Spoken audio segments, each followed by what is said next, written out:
বুক ভরা ব্যথা, বাবা গো কাঁদছেন আর দোয়া করছেন, আল্লাহ আজকে যদি আমি দুটা রুটি দান না করতাম আমার এই অবস্থা হতো না, আল্লাহ আমার হাত দুইখানা কাটা হইতো। ওই মেয়েটা কাঁদতে ছিল, আল্লাহ তুমি ছাড়া কেউ নেই। যেমনই দোয়া করা আল্লাহর দরবারে দোয়া কবুল হয়ে গেল।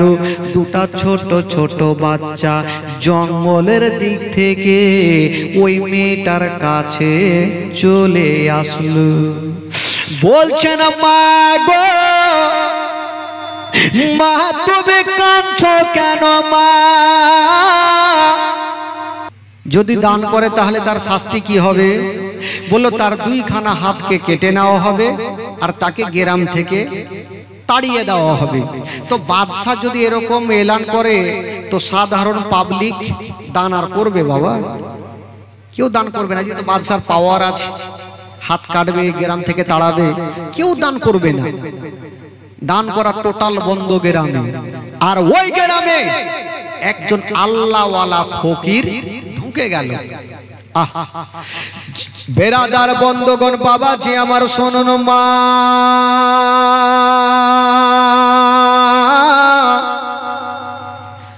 ওই আল্লাহওয়ালা ফকির বাবা গো একটা বাড়িতে ঠক ঠক করে আওয়াজ দিয়েছেন বাবা। যেমন আওয়াজ দিয়েছেন বন্ধরা, ওই বাড়ির মা দরওয়াজা খুলেছেন, দেখছেন ফকির দাঁড়িয়ে আছেন। বলছেন বাবা কি খবর? বলছেন মা গো আমি 7 দিনের ভুকা মা, তোমার বাড়িতে এসেছি মা, যদি কিছু খাবার থাকে আমাকে দিয়ে দাও মা। যেমন কথা বলতে নাই ওই মা সঙ্গে সঙ্গে দরজা লাগিয়ে দিল।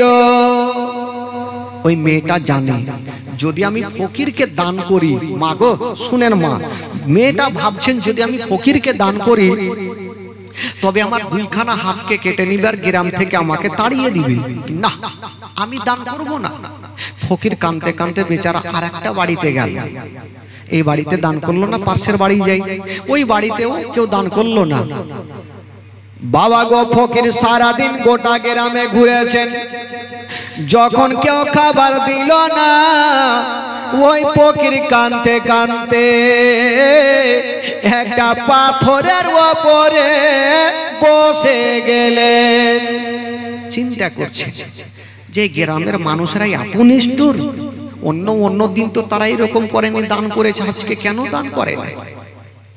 কিন্তু বেরাদার সামনে একটার বাড়ি ছিল, যে বাড়ির মা বাবা গো 5 ওয়াক্ত নামাজ পড়নেওয়ালি মা, ওই মেয়েটা কখনো নামাজ কাজা করতে না, নবীর প্রেম মোহাম্মত দিলের মধ্যে ছিল। ওই মেয়েটা নিজের স্বামীর জন্য দুটা রুটি তৈরি করে রেখেছেন বাবা। স্বামী যখন আসবে আমার স্বামী স্ত্রী বসে বসে রুটি খাবো। ওই মেয়েটা নিজের স্বামীর জন্য মাত্র দুটা রুটি তৈরি করে রেখেছে। স্বামী যখন আসবে আমরা স্বামী স্ত্রী বসে রুটি খাবো। স্বামী স্ত্রীতে একই থালাতে বসে খাওয়া আমার নবীর সুন্নাত। জোরে বলুন সুবহানাল্লাহ। বাবা গো ওই মা ভাবছেন আমি রুটি তৈরি করে রেখেছি, আমার স্বামী যখন আসবে আমরা স্বামী স্ত্রী বসে একই সাথে রুটি খাবো। ওই মেয়েটা রুটি রেখে দিয়েছেন বাবা, আর যাই নামাজ বিছায়া ওই মা নামাজ পড়তে ছিল। যেমন নামাজ পড়ছেন মা গো, আর ওই আল্লাহওয়ালা ফকির ওই মেয়েটার গেটে গিয়া যেন ঠক ঠক করে আওয়াজ দিচ্ছেন। যেমনই আওয়াজ দিয়েছেন বাবা, ওই মা ডান দিকে সালাম ফিরাইয়া বাম দিকে সালাম ফিরাইয়া যেমন দরজা খুলে দেখছেন বাবা একজন আল্লাহওয়ালা ফকির দাঁড়িয়ে আছেন। জিজ্ঞেস করছেন বাবা কি খবর, কোথায় থেকে আসলেন? ওই ফকির বলছেন মা আমি 7 দিনের ভুকা পিয়াসা মা, আমি ডগরে ডগরে নগরে নগরে ঘুরেছি মা, কেউ আমাকে খাবার দেয়নি মা। আমি জানি মা তুমি কোনোদিন ফকিরকে ঘুরাওনি, আর আজকেও ঘুরাতে পারবে না। যদি কিছু খাবার থাকে তবে আমাকে দিয়া দাও। ওই মেয়েটা চিন্তা করছে আমার বাড়িতে তো 2টা রুটি দিয়ে তো দিব, আমরা স্বামী স্ত্রী না হলে কষ্ট করে থেকে যাব। কিন্তু মেয়েটা আবার ভাবছে যদি আমি 2টা রুটি দান করি আর বাদশা যদি দেখে লাই তবে আমার 2খানা হাতকে কেটে নিবে, গ্রাম থেকে তাড়িয়ে দিবে। না না আমি কোনো মতে দান করব না। ওই মেয়েটা বলছেন বাবা আপনি চলে যান, আমি আপনাকে দান করতে পারবো না। ওই ফকির বলছেন ঠিক আছে মা। ফকির চলে যাচ্ছেন, মেয়েটা 5 ওয়াক্ত নামাজ পড়নেওয়ালি, মাথায় হাত দিয়ে চিন্তা করছেন আল্লাহ আজকে ফকিরকে ঘুরিয়ে দিলাম, কাল হাসরের মাঠে আমার নবীর সামনে আমি জবাব দিতে পারবো না। একটা বাদশার ভয়ে আমি দান করলাম না। ওই মেয়েটা বলছেন আল্লাহ জানি না আমার নসিবে যাই হোক না হবে, আমি ফকিরকে দান করে দিব। ওই মেয়েটা ডাক দিচ্ছেন বাবা একটু কাছে আসো। ওই ফকির চলে আসলেন মা, বলো কেন ডেকেছ? ওই মেয়েটা বলছেন বাবা আপনাকে আমি রুটি দান করতে পারি, তবে একটা শর্ত আছে। মেয়েটা বলছেন বাবা আমি রুটি দান করতে পারি, একটা শর্ত আছে। বলছে কি শর্ত মা? বলছেন বাবা গো আমি দান করতে পারি, তবে এইখানে আপনাকে রুটি খেতে হবে না। কি করব? কোথাও জঙ্গলে গিয়ে খাবেন, যেন বাদশা যেন দেখতে না পাই। বাদশা যেন দেখতে না পাই, যদি দেখে তাহলে আমার 2খানা হাতকে কাটবে। ঠিক আছে দাও, তুমি রুটি দাও। যেমনই রুটি খানা দিতে গেছেন বাবা, যেখানে বাঘের ভয় হয় সেইখানে বাঘের সঙ্গে দেখা হয়। যেমনই 2টা রুটি দান করতে গেছে, বাদশার একটা চেলা দূর থেকে দেখে নিল। যেমন দেখেছেন বাবা বাদশাকে খবর জানিয়ে দিল। বাদশা বলল যাও মেয়েটাকে আমার কাছে ধরে আনো। মেয়েটাকে নিয়ে চলে আসিল। বাদশা বলল মেয়েরে আগে বলো তুমি কেন দান করেছ? মেয়েটা বলছেন ওগো বাদশা নামদার, আমি কোনোদিন ফকিরকে ঘুরাইনি, তাই আজকেও ঘুরাতে পারলাম না। বাদশা বলল ওরে তোরা কি আছিস রে? মেয়েটাকে গাছের সঙ্গে টাইট করে বেঁধে দাও আর তার 2খানা হাত কেটে নাও। মেয়েটাকে গাছের সঙ্গে বেঁধে দিবেন। মেয়েটার সঙ্গে সঙ্গে বাবা বাদশার 2টা পা জড়িয়ে ধরে পড়ে গেল। বলছেন ওগো বাদশা নামদার, যদি পারেন তবে আমাকে গ্রাম থেকে তাড়িয়ে দেন, আমার হাত 2খানা কাটিয়েন না। মেয়েটা কেন পড়েছিল? ওই মেয়েটার কোলে মাত্র একটা 3 মাসের দুধ খাওয়া বাচ্চা ছিল।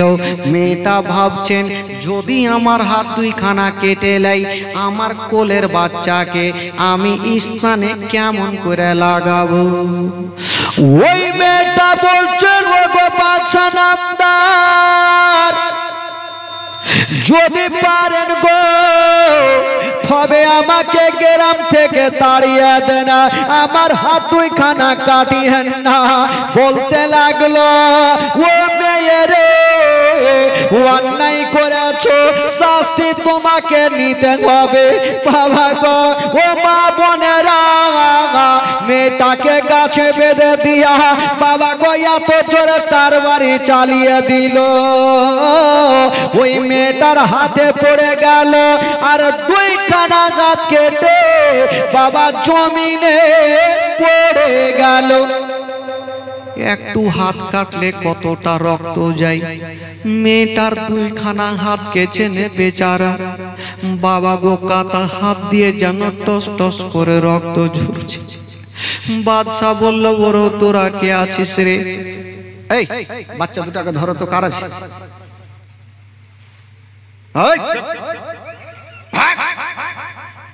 এবার ভয় পেয়ে আর আসবে না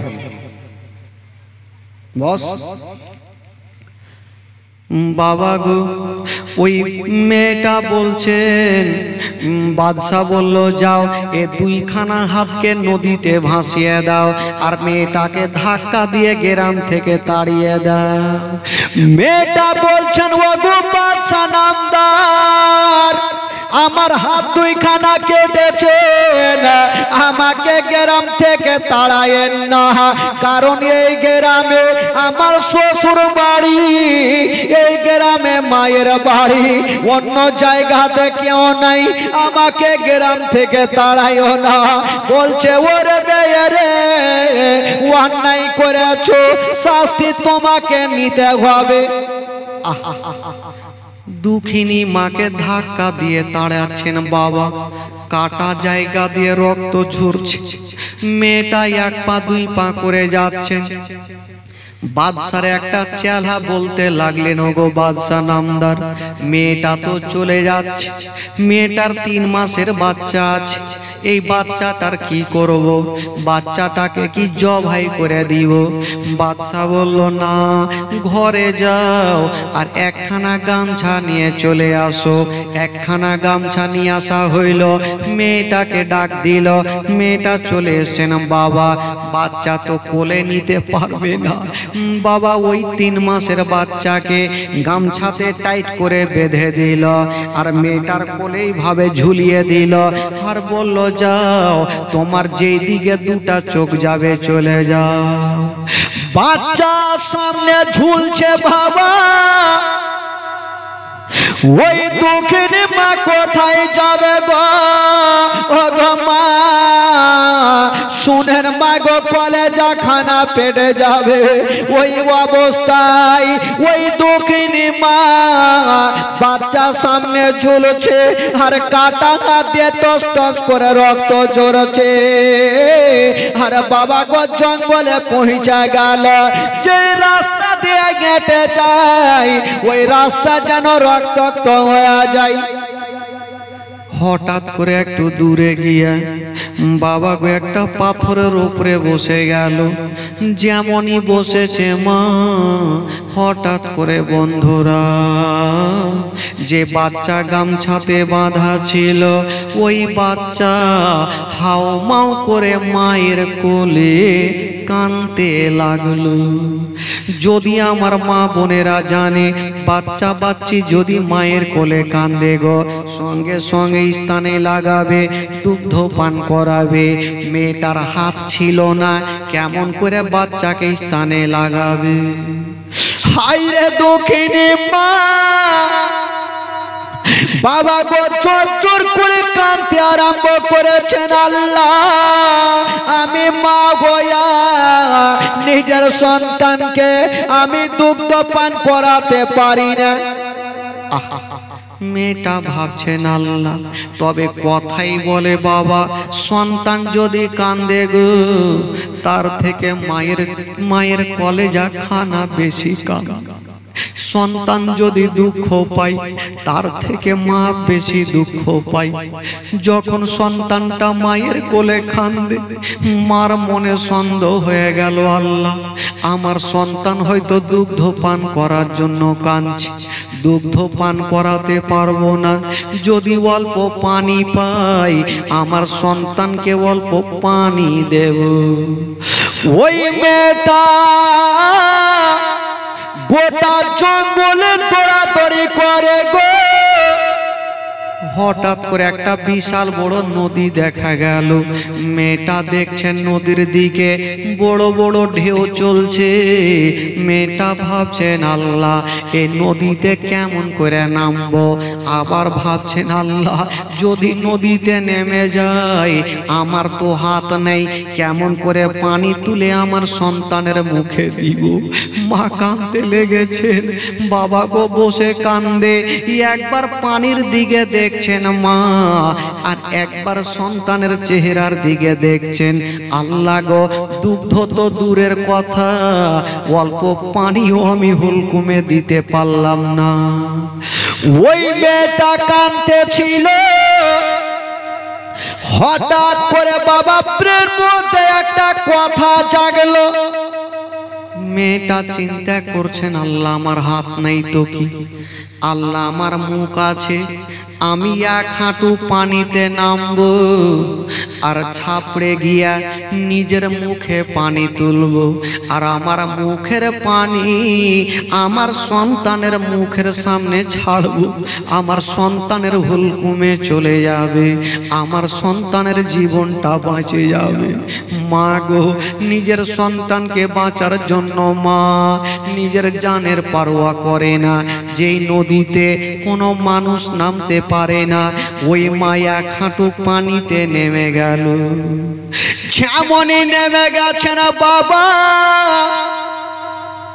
মা বলছেন ওরে লাডলা দুলারা, ওরে কলেজার পারা, ওরে নয়নের তারা, আর তুমি চোখের পানি ফেলিও না, আর তুমি কান্দিও না বেটা। এখনই পানি মুখে তুলবো, তোমার মুখের সামনে ছাড়বো, আমার মুখের পানি তোমার হুলকুমে যাবে বেটা, তোমার জীবনটা শান্তি হবে।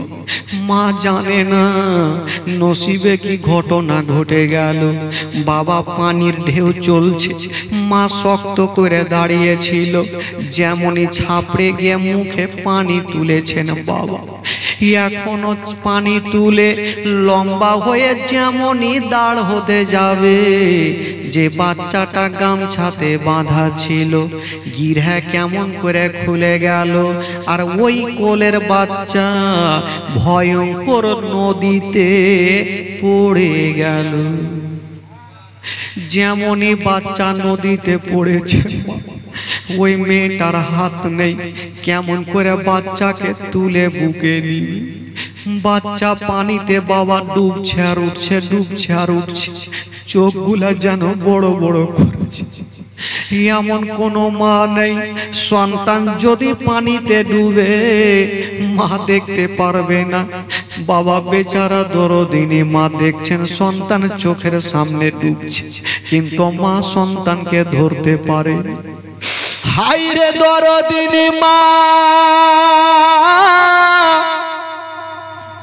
বাবা গো সন্তানের সামনে তাকিয়ে তাকিয়ে দেখছেন আর বলছেন আল্লাহ গো আমার নিজের সন্তানকে কি আমি বাঁচাতে পারবো? বাচ্চা কোথায় হাবুডুবু করতে করতে যেন কোথায় হারিয়ে গেল। হাইরে দরদিনী মা, হাত নাই, পায়ের ইশারা করে গোটা নদীতে ঘুরছে, বাচ্চা পাওয়া গেল না।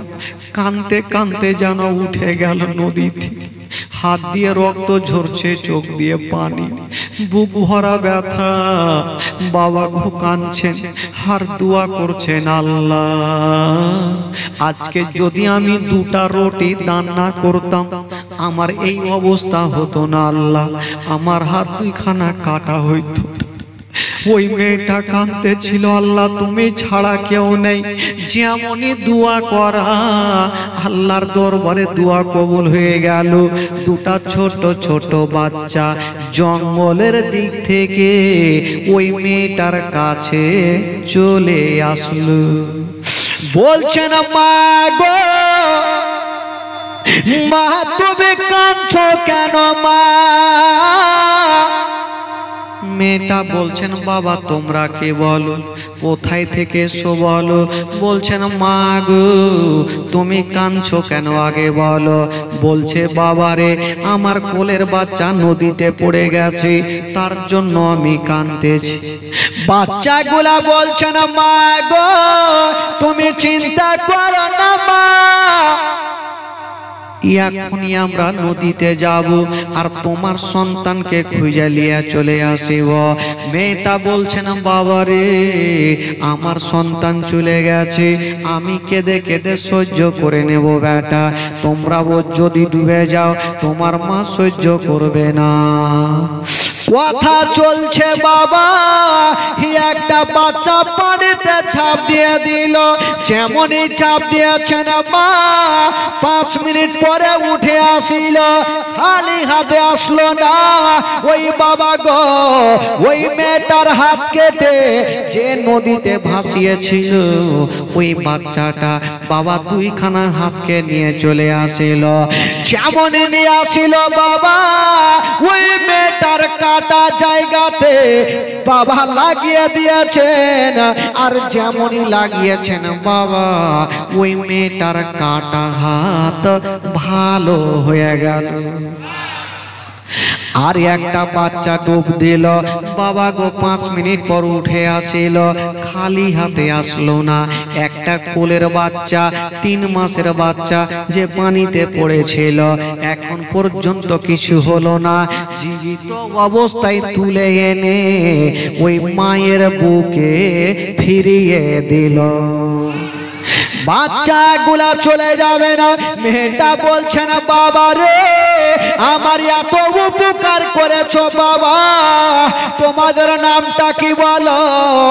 বাচ্চাগুলা বলছেন মা গো তুমি কি আমাদের চিনতে পারলে না। বললো কে রে বাবা।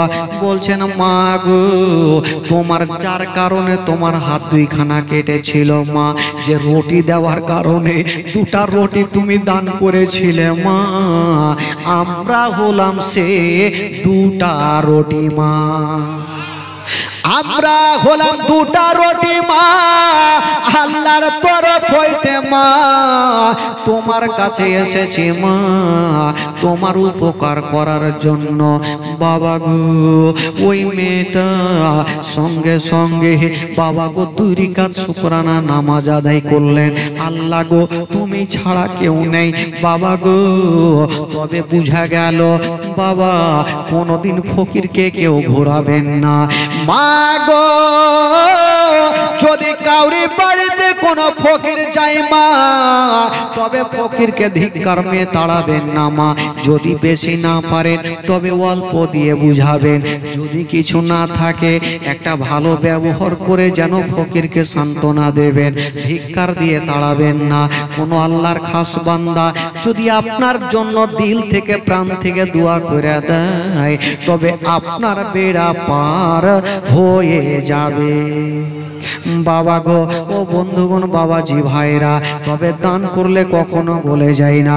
কাল হাসরের মাঠে এ দানটা আপনার সঙ্গের সাথী হবে। যখন আপনার হাতখানা ধরে জাহান্নামের দিকে নিয়ে যাবে এ দান বলবেন আল্লাহ গো এই ব্যক্তি জাহান্নামী হতে পারে না। কালকে ওই জীবনী জালসাতে এই ব্যক্তি আল্লাহ দান করেছিল, এই দানটা আপনার হাতখানা ধরে সেদিন আপনাকে জান্নাতে নিয়ে যাবে। তবে বাবা গো ভাইরা ও গো আমার মা বোনেরা বলছিলাম বাবা গো দান ছাড়া তো জগতে কিছু নাই বাবা। আমার কমিটি ভাইরা কষ্ট করে কত সুন্দর করে প্যান্ডেল সাজিয়েছেন, আমার নবীর নামাসা ইমাম হাসান হোসেনের জীবনী লাগিয়েছেন বাবা গো। তবে বলছিলাম বাবা ইমাম হোসেনের মহব্বতে এখনই ইমাম হোসেন কারবালার প্রান্তরে যাবে, মাত্র আধা ঘন্টার ঘটনা। তবে বলছিলাম বাবা গো যারা সত্যিকারী আলে বাইতের ছেলেদের ভালোবাসে, আমার নবী পাক বলেছিলেন যারা আমাকে ভালোবাসতে চাও তারা আমার আহলিয়াদেরকে ভালোবাসো। আমার আহলিয়াদেরকে যারা খুশি করে দিল আমি নবী খুশি হয়ে গেলাম। বাবা গো ইমাম হাসান হোসেনের মহব্বতে যদি পারেন বাবা তবে 10টা খোদার বান্দা মাত্র 500 করে টাকা ইমাম হোসেনের মহব্বতে ইমাম হোসেন কারবালার প্রান্তরে যাবে বাবা 500 করে টাকা যদি পারেন বাবা গো তবে শেষের সময় শেষ দোয়াতে এই গভীর রাতে একটা প্রায় পার হয়ে গেল একটা কোন খোদার বান্দা যদি 500 টাকা পারেন একটু হাত তুলেন ভাই ইমাম হোসেনের মহব্বতে একটু তার জন্য দোয়া করে দেব ও যুবকেরা যদি পারেন গো তবে পবিত্র সভাতে 500 করে টাকা কাউরি কাছে বেশি চাইনি ওই যে আমার চাচা 500 টাকা সুবহানাল্লাহ মাশাআল্লাহ বেশি চাইবো না ভাই 500 করে টাকা পারবেন না ভাই ইমাম হোসেনের মহব্বতে সুবহানাল্লাহ এই যে একটা ভাই আমার 2000 টাকা ইমাম হোসেনের মহব্বতে কারণ ইমাম হোসেন এখনই কারবালার প্রান্তরে যাবেন বাবা গো যার জীবনী আপনারা শুনতে এসেছেন এই যে আমার ভাই 500 টাকা নাজিমুল মেম্বার কোথায় থেকে কাজীর হাত থেকে 500 টাকা কুমেদপুর থেকে ওয়াসিম আকরাম 500 টাকা কুমেদপুর থেকে রানা মেম্বার 1500 টাকা ইটাহার থেকে আব্দুল সামাদ মাস্টার 3000 টাকা অনলাইন দিয়েছে সুবহানাল্লাহ মাশাআল্লাহ আচ্ছা মার জন্য খালামার 500 টাকা দান করেছেন মাশাআল্লাহ আমি জানি একটু যারা দিবেন মনে করছেন একটু চটচট করে দেন ভাই কারণ ইমাম হোসেনকে কারবালায় নিয়ে যাব যুদ্ধের ময়দানে নিয়ে যাব ইমাম হোসেনের গলাটা কেটে ছিল এক্ষুনি আপনারা শুনতে পাবেন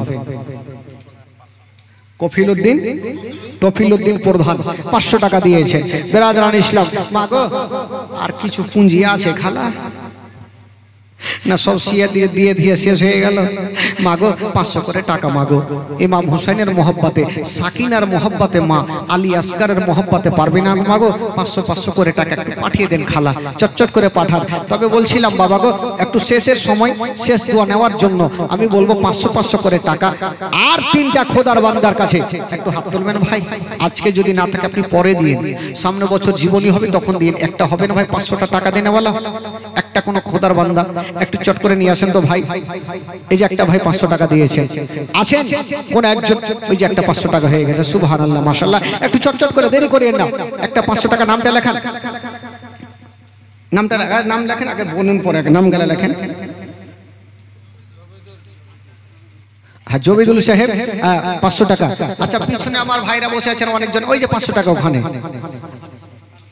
আনসারুল সাহেব 500 টাকা খালা আপনাদের মধ্যে কেউ নেই 500 টাকা দেনেওয়ালি খালা সোনাগে এই যে 500 টাকা ওই যে হাত তুলেছে ওখানে দেখেন কে আছে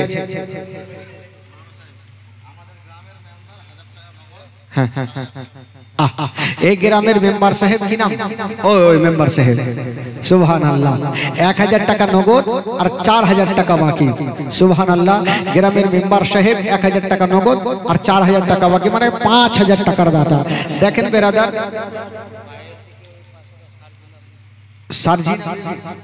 সারজুনা বিবি 500 টাকা দিয়েছে আচ্ছা কুমেদপুর থেকে কোন মা আছেন 500 টাকা দিবেন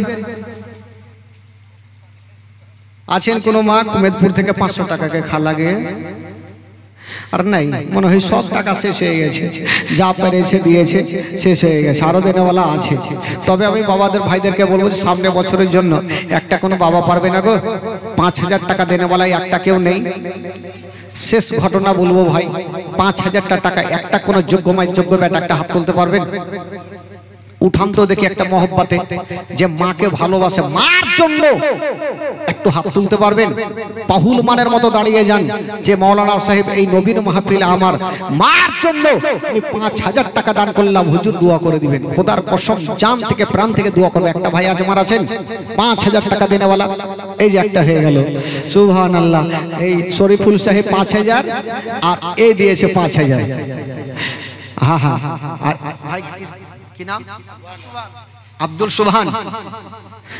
সুবহান 5000 আর শরীফুল সাহেব 5000 মাশাআল্লাহ দেখেন বেরাদার যারা দিবেন মনে করছেন না তারা কখনো পিছিয়ে থাকবে না অবশ্যই দুইজন ভাই আমার 5000 করে টাকা পবিত্র সভাতে আচ্ছা বলছিলাম 5000 একটা কেউ পিছন থেকে হবে না ভাই একজন কেউ হবে না পিছন থেকে 5000 টাকা একটা কোন খোদার বান্দা একটু হাত তুলুন তো ভাই। 5000 টাকা আছেন কেউ? একটা কোন যোগ্য যোগ্য বেটা দেনেওয়ালা একটা প্রাণ খুলে মন খুলে একটা 5000 টাকা আছেন কেউ? মাগো আপনাদের মধ্যে 5000 টাকা কেউ পারবেন? খালা 1 বছর সময় থাকবে মাগো, কেউ দিতে পারবেন 5000? একটু কষ্ট করবেন, কষ্ট করে দিবেন।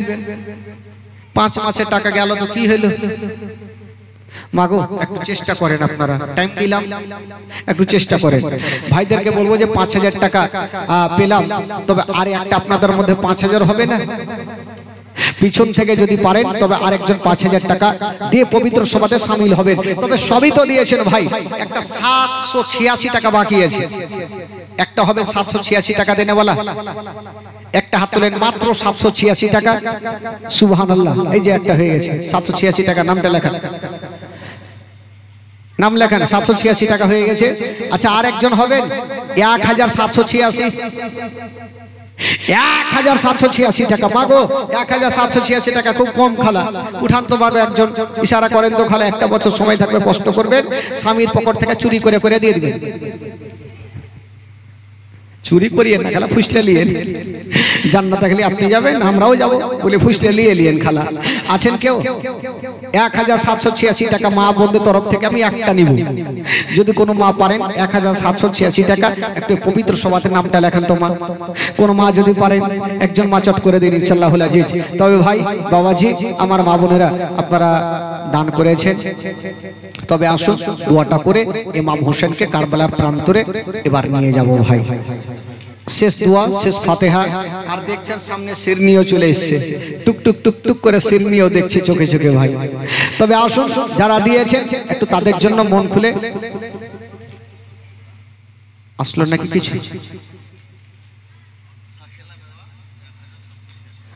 সাখিলা বাবা 1786 টাকা। সুবহানাল্লাহ, আমি জানি আমার মা বোনদের তরফ থেকে হইবে।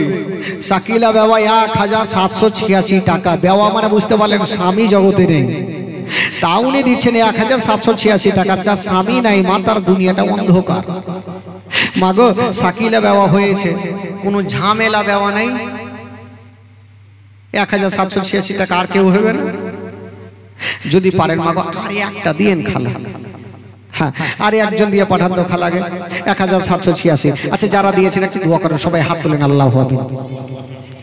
আল্লাহ গো রাব্বুল আলামিন মাওলা, এই পবিত্র সভাতে বসে মাওলা গো কেউ 1000, 2000, 10, 20, 50, 1000, 2000, 5000 পর্যন্ত দান করেছেন। আল্লাহ আল্লাহ যে আশা নিয়ে দান করেছেন মাওলা, প্রত্যেকের দানকে তুমি কবুল করে নাও, প্রত্যেকের মনের বাসনাকে আল্লাহ তুমি পূরণ করে দাও রব্বুল আলামিন মাওলা গো।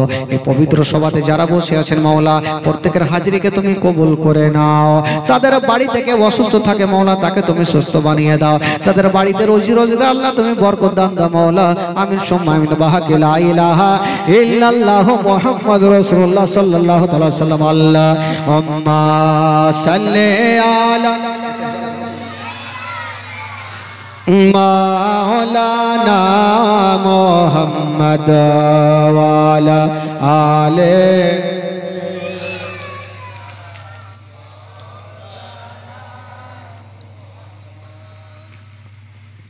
Allahumma salli ala